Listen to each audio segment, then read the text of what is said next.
मुल्क भर की तरह रावलपिंडी में क्रिसमस की तकरीबात का आगाज हो गया है। शहर इक़्तिदार के होली फैमिली चर्च में मसीही बच्चों ने टैबलोज और मौसीकी की धुनों पर सबके दिल मोह लिए। वसीम चौधरी की रिपोर्ट देखिए।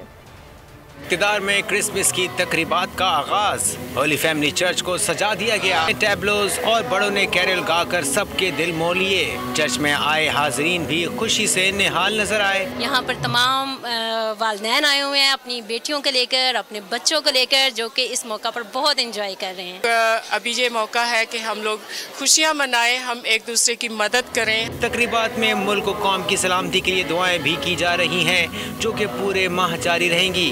दुनिया भर की तरह रावलपिंडी में भी मसीह बरादरी क्रिसमस का त्यौहार जोशो खरोश तरीके से मना रही है। कैमरामैन उमर डार के साथ वसीम चौधरी, बोल न्यूज, रावलपिंडी।